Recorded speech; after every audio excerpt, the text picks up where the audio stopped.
Today पे आज हम बात करने जा रहे हैं उस व्यक्ति से जिसको देश सुनना चाहता है, जो खुद अपनी बात कहना चाहते हैं, क्योंकि जिस तरीके के लगातार आरोप लग रहे हैं, तमाम चीजों को रखा जा रहा है। खिलाड़ी खुद धरने पर बैठे, लेकिन खुद कुश्ती संघ के जो अध्यक्ष हैं बृजभूषण शरण सिंह, वो क्या कहते हैं, आज हम आपकी उनसे बात कराएंगे। बृजभूषण जी, जिस तरीके से लगातार खिलाड़ी धरने पर बैठे हैं, आज की तस्वीरें पूरे देश ने देखी, आपको क्या लगता है, क्या संघ की तरफ से बातचीत की गई है उन्हें मनाने की? क्या बातचीत आज हुई है? देखिए, ये खिलाड़ी दीपेंद्र हुड्डा और कांग्रेस पार्टी के हाथ का खिलौना बन चुके हैं। और दीपेंद्र हुड्डा को मैंने 2012 में चुनाव हराया था, और उस समय कांग्रेस की सरकार थी दिल्ली के अंदर भी, और मैंने चुनाव हराया था। और ये मेरे ऊपर हमला नहीं है, मेरे बहाने कहीं न कहीं ये भारतीय जनता पार्टी के ऊपर हमला है, और कांग्रेस पार्टी अपना खोया हुआ जनाधार तलाशने की कोशिश कर रही है। आप खुले तौर पे कह रहे हैं कि राजनीतिक साजिश है। देखिए, ऐसी साजिश मेरे साथ एक बार सन 1993 में भी कांग्रेस के द्वारा हुई थी, और 30 साल बाद वही साजिश मेरे साथ दोहराई जा रही है। मैंने पहले ही कहा था, ये षड्यंत्र है और इसके पीछे कोई ताकत है, और वो ताकत आज खुल करके आ गई। दीपेंद्र हुड्डा का बयान और प्रियंका गांधी का ट्वीट, और जिस प्रकार से कांग्रेस पार्टी के अन्य नेता हमलावर हुए हैं। लेकिन वो कह रहे हैं उनके पास से पूरे सबूत हैं। आज बाकायदा खिलाड़ियों ने जब बात की प्रेस से, तो बार बार कह रहे हैं कि हमें बोलने मत दीजिए, बहुत चीजें खराब हो जाएंगी। वो खुलकर बात करके उनके पास पूरे सबूत हैं। देखिए, मैंने पहले दिन कहा था कि अगर किसी के पास कोई सबूत है तो उस सबूत को देश की जनता के सामने रखना चाहिए, और ये फर्स्ट डे उनको करना चाहिए था। आज नहीं, फर्स्ट डे ही उनको करना चाहिए था। और उनके पास, मैंने पहले ही दिन कहा था कि अगर उत्पीड़न का आरोप मेरे ऊपर लगेगा तो मैं फांसी पर लटक जाऊंगा। मैं भी बड़ी जिम्मेदारी के साथ बोलता हूं। मैं 6 बार गोंडा की लोकसभा ने, यहाँ की जनता ने मुझको सांसद बनाया, एक बार मेरी पत्नी को सांसद बनाया। मैं भी जिम्मेदारी के साथ बोलता हूं। और मैं आपसे एक चीज कहना चाहता हूं कि 2012 से लेकर के 10 साल हो गया मुझको प्रेसिडेंट बने, और 2008 से मैं कुश्ती से जुड़ा हुआ हूं। लेकिन बृजभूषण जी, बताइए, अगर आप पद पर बने रहेंगे, आप जांच की बात करें, लेकिन निष्पक्ष जांच फिर कैसे हो पाएगी? लेकिन मैं अपराधी बन करके तो ऐसे इस्तीफा नहीं दे सकता, अपराधी बन करके इस्तीफा नहीं दे सकता। और अभी मैंने अपने कार्यकारिणी की बैठक बुलाई है। देखिए, एक प्रोसीजर है, मैं चुना गया हूं, अकेले मेरा निर्णय नहीं है। मैंने देश की कार्यकारिणी की बैठक बुलाई है। संजोग से 21 तारीख से, यानी कल ही खिलाड़ी सुबह आना शुरू हो जाएंगे। यहाँ पर ओपन नेशनल चैंपियनशिप है, जो पहले से पूर्व निर्धारित थी, और जो हमारे बॉडी के मेंबर हैं वो पूरे देश से ताल्लुक़ रखते हैं, और उन सबको इमरजेंसी में हमारे सेक्रेटरी ने एक बैठक कॉल की है। और 22 तारीख को हम लोगों ने बैठक रखी है। एक तरीके से कह सकते हैं कि जो भी आरोप फेडरेशन के ऊपर, फेडरेशन के कोच के ऊपर, फेडरेशन के सचिव के ऊपर, मेरे ऊपर जो भी आरोप लगाए गए हैं, उसको हम लोग कार्यकारिणी के सामने रखेंगे और फिर अपना निर्णय लेंगे। लेकिन आप समझ रहे हैं, सेक्सुअल हरासमेंट का जो आरोप लग रहा है वो बहुत बड़ा आपराधिक मामला होता है, आपके खिलाफ FIR भी हो सकती है। क्या आप तैयार हैं इसके लिए? बिल्कुल तैयार हैं। हम दुनिया की किसी भी जांच, मैं CBI जांच के लिए तैयार हूं। मैं जो हिंदुस्तान की सबसे बड़ी जांच हो उसको भी सामना करने के लिए तैयार हूं, क्योंकि मैं एक सवाल तो उसे पूछने का राइट मुझे नहीं है। हरियाणा के कुछ चंद खिलाड़ियों को छोड़ करके, हरियाणा के भी पूरे खिलाड़ी नहीं, चंद खिलाड़ी, एक परिवार कह सकते हैं, एक फैमिली कह सकते हैं, चंद खिलाड़ियों को छोड़ करके आज देश का कोई खिलाड़ी उनको समर्थन कर रहा है। लेकिन आपको क्या लगता है, भारत के लिए ओलंपिक में पदक जीतने वाले, इतना मान प्रतिष्ठा लाने वाले, वो राजनीतिक मोहरा बन सकते हैं, आपको लगता है? देखिए, उनका खेल समाप्त हो चुका है। अब उनमें से किसी का पदक आने वाला नहीं है लगभग।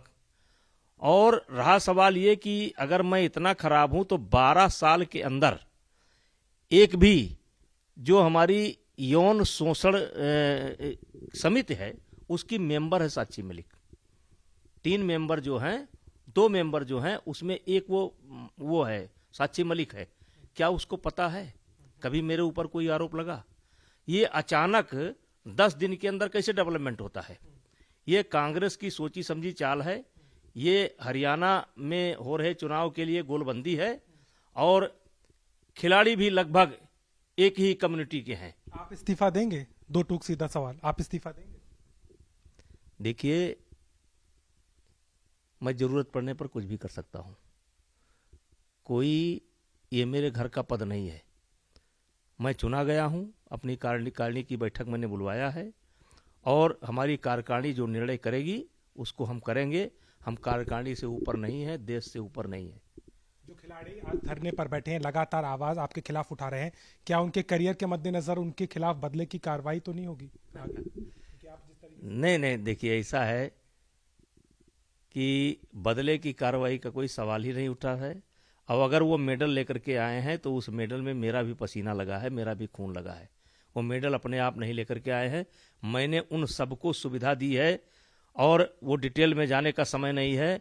आज के 15 दिन पहले यही खिलाड़ी जो है हमारी इतनी तारीफ करते थे, कहते थे कि कुश्ती के भगवान है, और 15 दिन के अंदर निगेटिव सेट होता है, षड्यंत्र होता है, और 15 दिन के अंदर भगवान आज खलनायक बन करके घूम रहा है।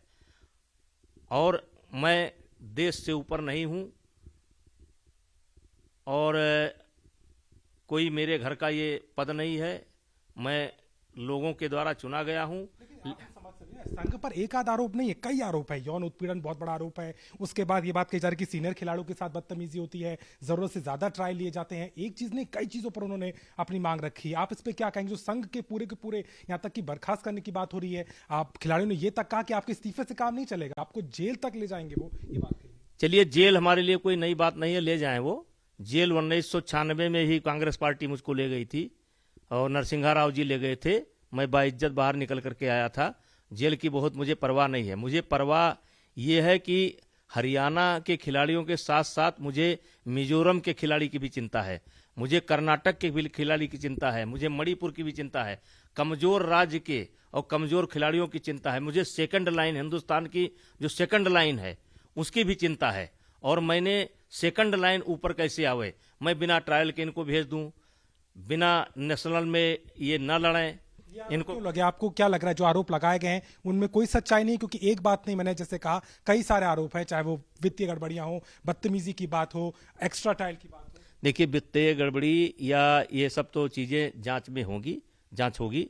मैं भी मांग करता हूं कि कोई निष्पक्ष एजेंसी इस चीज की जांच करे, चाहे भारत सरकार करावे, और इसकी जांच होनी चाहिए। वित्तीय और यौन शोषण का आरोप मेरे ऊपर फिट नहीं बैठता है। और आरोप तो फिट बैठता है कि मैं किसी को डांट दूं, अनुशासन बनाने के लिए किसी को झिड़क दूं, लेकिन ये नहीं बनता है, मेरे ऊपर नहीं सेट होता है ये। लेकिन आपके जो कार्यकाल को 6 महीने ही बाकी रह गए हैं, और अगर देखा जाए तो तीसरे कार्यकाल के बाद चौथे कार्यकाल की संभावना तो है ही नहीं। तो ऐसे में क्या मिलेगा इस तरीके के आरोप लगा करके? क्योंकि आप पे जो बातें कही जा रही है वो कोई सामान्य व्यक्ति नहीं, ओलंपियन खिलाड़ी कह रहे हैं जो देश के लिए गौरव लेकर। ओलंपियन खिलाड़ी कांग्रेस के हाथ में खेल रहे हैं, दीपेंद्र हुड्डा के हाथ में खेल रहे हैं, भूपेंद्र हुड्डा के हाथ में खेल रहे हैं। आज कांग्रेस बेनकाब हो गई है। प्रियंका गांधी ने ट्वीट की है, ये लड़ाई हमारी नहीं है।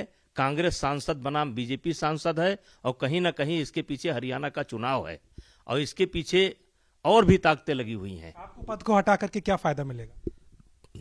वो चाहते हैं कि हरियाणा का फेडरेशन का अध्यक्ष बन जाए, और वो जो मनमानी आज तक करते आए हैं वो मनमानी करें, और खिलाड़ियों के जो साथ जो दुर्व्यवहार करते आए हैं वो करें। नरसिंह यादव के साथ क्या हुआ था? ओलंपिक का कोटा लेकर के आया था तो ट्रायल की मांग क्यों हुई थी? और ट्रायल जब नहीं हुआ तो उसके साथ क्या हुआ? और मैंने कितना उसका साथ दिया। और मैं आपको बताना चाहता हूं कि हरियाणा के चंद खिलाड़ियों, पूरा हरियाणा भी इनके साथ नहीं है, देश के किसी भी एक खिलाड़ी का समर्थन इनको नहीं है, देश के किसी भी एक खिलाड़ी का समर्थन इनको नहीं है। दूसरी बात, जो यौन उत्पीड़न की बात की गई थी वो मेरा कैंपस नहीं है, वो साई का कैंपस है। वहां साई का डिप्टी डायरेक्टर बैठता है, साई के अधिकारी बैठते हैं। क्या आज तक 12 साल के अंदर, 10 साल के अंदर एक भी व्यक्ति ने जाकर के कंप्लेंट की? एक व्यक्ति ने? आज महाराष्ट्र के खिलाड़ी ट्वीट कर रहे हैं, हरियाणा के खिलाड़ी भी ट्वीट कर रहे हैं, देश के अन्य प्रांत के खिलाड़ी ट्वीट कर रहे हैं कि कैंप में उन्होंने वो चंद खिलाड़ी हैं भाई, आप वो चंद खिलाड़ी हैं। उन खिलाड़ियों ने राजनीतिक तौर से भी दूर कर दिया, जो नेता वहां पहुंचे उन्हें भी उतार दिया कि मत रहिए वहां पर। और उन्होंने बात भी कही प्रेस कॉन्फ्रेंस में खुल के कि हम अपना काम छोड़ करके अपने करियर को दांव पे लगा करके बात कह रहे हैं, तो कुछ सच्चाई होगी, आप भरोसा करिए उस सबूत की बार बार बात। क्या करियर बचा है, क्या करियर बचा है? जो ये आज वो करियर नहीं तलाश रहे हैं, वो राजनीतिक जमीन तलाश रहे हैं, और वो किसी के इशारे पर कर रहे हैं। आज के 15 दिन पहले, 20 दिन पहले, 1 महीना पहले, ये 10 साल में ये मेरी तारीफ के कसीदे क्यों पढ़ते रहे? ये 10 दिन के अंदर, 15 दिन के अंदर, जब मैं एक पॉलिसी लेकर के आता हूं कि आपको नेशनल खेलना पड़ेगा, जो नेशनल नहीं खेलेगा वो गेम का पार्ट, इंडिया टीम का पार्ट नहीं होगा। और जब मैं ट्रायल की व्यवस्था करता हूं कि सीधे किसी का ट्रायल नहीं होगा, तो ये सारी दिक्कतें जो है 1 हफ्ता के अंदर, 10 दिन के अंदर आ जाती हैं। 15 दिन के पहले इनका देख लीजिए मेरे बारे में क्या बोलते थे, 10 दिन के पहले देख लीजिए मेरे बारे में क्या बोलते थे। इनको अचानक कहां से दिक्कत हुई? यौन शोषण अगर 8 साल से हो रहा था, 10 साल से हो रहा था, तो क्या खेल मंत्रालय को नहीं बता सकते थे? क्या साई के डायरेक्टर को नहीं बता सकते थे? मगर मुझको नहीं बता सकते तो किसी को बता सकते हैं। उन्होंने आरोप लगाया है कि पूरा के पूरे तंत्र को लेकर सवाल उठाए। और एक उद्योगपति के बारे में आप बार बार जिक्र कर रहे थे, किसकी तरफ आप इशारा कर रहे हैं? देखिए, ये एक तो खुल करके सामने आ गए, दूसरे भी आ जाएंगे। सब लोग समझते हैं मेरा इशारा किसके तरफ है, सब लोग नहीं, लेकिन मेरे पास कोई प्रमाण नहीं है। लेकिन जिस तरीके से इस केस का मीडिया ट्रायल हो रहा है, और जबकि मैंने जो है, जैसे मुझे पता चला कि खिलाड़ी धरने पर बैठे हैं, तैसे मैं तुरंत आनन फानन में टिकट लेकर के पहुंच गया और जाकर के मीडिया के लोगों से एक बात बोला कि भैया 1 घंटा लगे, 2 घंटा लगे, 3 घंटा लगे, लेकिन मैं आपके हर सवाल का जवाब दूंगा।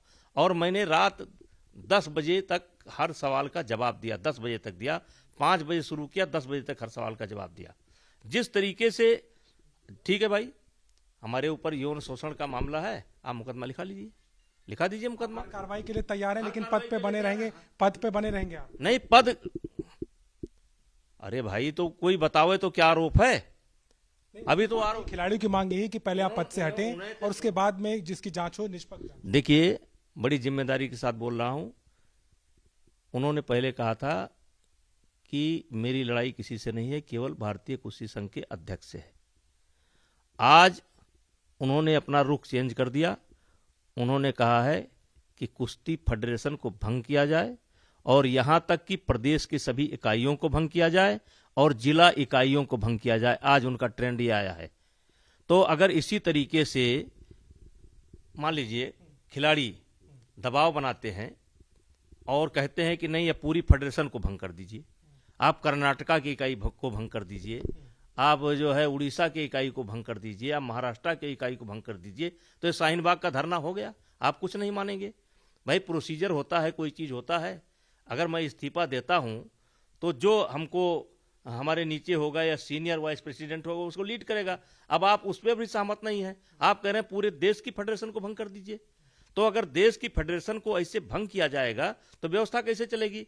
आज का कोई कुछ भी डिमांड रख सकता है कि आप इस सरकार को भंग कर दीजिए। तो ये शाहीन बाग का धरना है, इसके पीछे कांग्रेस का हाथ है। आखिरी सवाल मैं ले लेता हूं, जिस तरीके से आपने बात खुलकर कही है, अगर जरूरत होगी तो इस्तीफा देंगे, अब आगे क्या? ब्रिजभूषण शरण सिंह जो हमेशा खुलकर बोलते रहे हैं इस पूरे मामले पर, चूंकि आप पद पर अभी बने हुए हैं, 22 तारीख को आपने बैठक बुलाई है, तमाम लोग पहुंचेंगे, आपका आगे का रुख क्या होगा? आप जांच के लिए तैयार हैं, पद पे भी बने रहेंगे, लेकिन इसका समाधान कैसे निकलेगा जिसको लेकर के अड़े हुए हैं सारे? समाधान देखिए, समाधान निकलती है समझदार लोगों के साथ। कल उनका स्टैंड था कि ब्रिजभूषण शरण सिंह इस्तीफा दे दे। आज उनका स्टैंड है कि देश के सारी स्टेट फेडरेशनों को भी भंग किया जाए और जिला की जो इकाई होती है उसको भी भंग किया जाए। उनके लगातार स्टैंड बदलते जा रहे हैं, क्योंकि वो अपने हाथ में नहीं है, पीछे बैठ करके लोग गाइड कर रहे हैं। और ये लड़ाई हरियाणा के चुनाव को ध्यान में रख करके लड़ी जा रही है, भारतीय जनता पार्टी को ध्यान में रख करके लड़ाई लड़ी रही है। और ये मेरे खिलाफ अकेले हमला नहीं है, कहीं ना कहीं ये पार्टी के खिलाफ है। अगर मेरे बलि दे देने से उनका काम हल हो जाए तो मैं बलि देने को लिए तैयार हूं, लेकिन उस पर भी ये नहीं मानेंगे। आज साई के अधिकारियों के साथ इन्होंने बैठक किया और 4 बजे प्रेस कॉन्फ्रेंस किया, डिमांड बदल गई। अभी मैंने देखा टीवी पर एक खिलाड़ी बोल रही है कि हरियाणा के खिलाड़ी नेशनल नहीं लड़ेंगे, सीधे ओलंपिक लड़ेंगे। और जिस वजन की बात आप कर रहे हैं कि वजन तोड़ना पड़ता है, तो भैया जी वजन तोड़ना गेम का एक पार्ट है, गेम का एक पार्ट है। हर खिलाड़ी को अपना वजन मेंटेन रखना पड़ता है। और ट्रायल से लेकर के नेशनल से लेकर के इंटरनेशनल तक में 100 ग्राम की किसी को छूट नहीं मिलती है, ये भी खिलाड़ी का एक पार्ट है। और आपको अगर वजन तोड़ने में दिक्कत हो रही है, तो जो खिलाड़ी वजन तोड़ करके नेशनल में लड़ रहे हैं, तो आप उनकी दिक्कत को भी महसूस करिए। दूसरा, आप ये कहते हैं कि नेशनल से जो खिलाड़ी लड़के के आए हैं उनकी कुश्ती पहले आपस में करा दो, और मेरी अकेले जो जीता हुआ उसे करा दो। तो ट्रायल में एक बच्चा ऐसा है जो 5 कुश्ती लड़ करके आता है, 5 कुश्ती लड़ करके आता है। अब आप आराम से बैठे हैं, वो दिन भर कुश्ती लड़ना शुरू कर दिया, थका हुआ है, बैठा हुआ है, आप उससे अकेले लड़ना चाहते हैं। क्योंकि आपने इसको राजनीतिक साजिश करार दिया है, कांग्रेस पर आपने खुला खुला आरोप लगाया है, आपको लगता है आपकी पार्टी भी आपका साथ देगी, वो भी इसमें आपके साथ खड़ी होगी? क्योंकि ये बात केवल आपकी नहीं, आप कह रहे राजनीतिक साजिश है, तो पार्टी तक आ चुकी है। देखिए, पार्टी का हर निर्णय मुझे स्वीकार है। हमारे नेता, हमारे खेल मंत्री, हमारे नेता जो भी आदेश देंगे, मैं पार्टी से ऊपर नहीं हूं, न इस देश की जनता से ऊपर हूं, न देश के पहलवानों से ऊपर हूं। और मैं पहलवानों की भलाई के लिए बैठा हूं, और जितना भलाई का काम मैंने किया है उस बात को आप किसी भी खिलाड़ी से पूछ लें। कल यहां पर नेशनल होने वाला है, और सुबह आपको कम से कम 450 खिलाड़ी मिलेंगे। 450 में कम से कम 300 खिलाड़ी हरियाणा के मिलेंगे। ऐसे इसी एवरेज में आपको 3 दिन तक मिलेंगे। 23 तारीख को, 22 तारीख को शाम को आपको सारी महिला खिलाड़ी मिलेंगी, और 23 तारीख को मिलेंगी। आप आइए, और देश के अन्य कोने के मिलेंगे। और मैं आपको आमंत्रित करता हूं कि आप आइए, हरियाणा के खिलाड़ियों का इंटरव्यू लीजिए, मिजोरम के खिलाड़ियों का इंटरव्यू लीजिए, कर्नाटक के खिलाड़ी का इंटरव्यू लीजिए, महाराष्ट्र के खिलाड़ियों का इंटरव्यू लीजिए। आप लीजिए, और जो वो बोलते हैं वो दिखाइए। आप अपने स्टैंड पे कायम है, फिलहाल कोई इस्तीफा नहीं, पद पे बने रहेंगे? 22 तारीख को कार्यकारिणी की बैठक होगी। हमारी कार्यकारिणी जो भी आदेश देगी उसका मैं पालन करूंगा।